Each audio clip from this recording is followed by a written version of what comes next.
If you're looking to get away from the more built-up luxury areas of Maui, head to Paia, the small coastal village on the northern coast of Maui.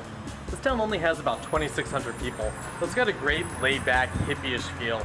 Tons of little shops, restaurants, cafes, other things that I can't recommend on video, but check it out. In fact, two of Paia's most famous residents are Woody Harrelson and Willie Nelson. I wonder why.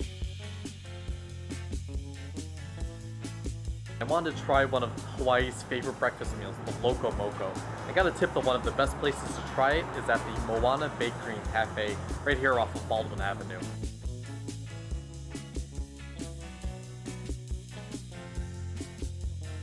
This is Hawaii's favorite porch-stopping breakfast, the Loco Moco. This is a dish that consists of rice, a hamburger patty, egg, brown gravy, all mixed together in one.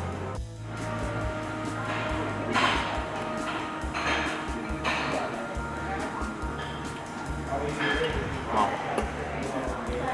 Not my usual breakfast, but amazing. Really, really good.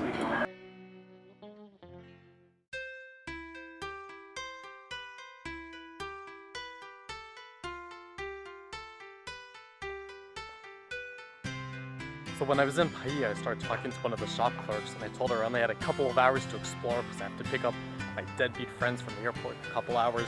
And she suggested I head up the Hana Highway to Twin Falls, which is a nice little trail and a waterfall that you can jump into at the end. Good thing I brought my bathing suit, otherwise I'd be going on that trawl. And last time I did that, I got kicked out of the country. So it's good for everybody. This may be a good time to talk about Maui's terrain. You see, given such factors as wildly changing elevation and the trade winds from the northeast, the island has a number of microclimates, and despite what you may have thought, much of the island is actually very dry and sunny, receiving less than 10 inches of rain per year. On the other hand, this portion, along the northeast coastline, and which includes the famed Hana Highway, receives anywhere from 80 to 400 inches a year, thus the Jurassic Park-like surroundings and the tropical waterfalls.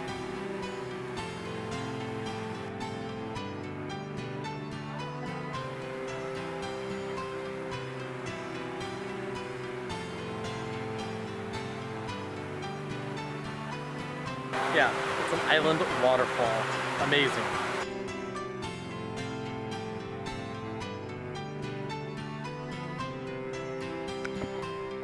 If you haven't noticed already, I'm sporting a very stylish waterproof camera for portions of this trip, all in an effort to get some gratuitous underwater shots, and so I can give you, the viewer, an idea of what it's like frolicking in the water here. In this case, surprisingly cold, but it's also a great excuse for a mid-morning bath, courtesy of nature.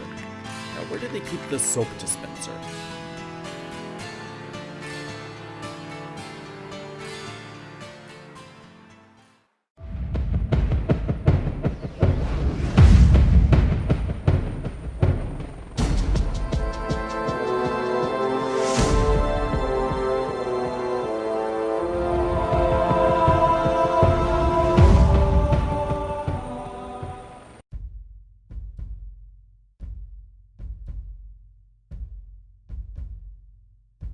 After picking up my friends, I figured what better way to introduce them to the island that I already had some time to explore than to shuttle them back into the air and into a helicopter for an aerial tour of Maui and neighboring Moloka'i, the 5th largest of the Hawaiian Islands.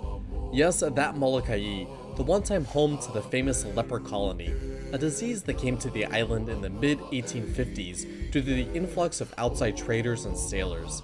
Today, as you fly over the eastern portion of the island, you can see the original settlement that was home to victims through the 1960s.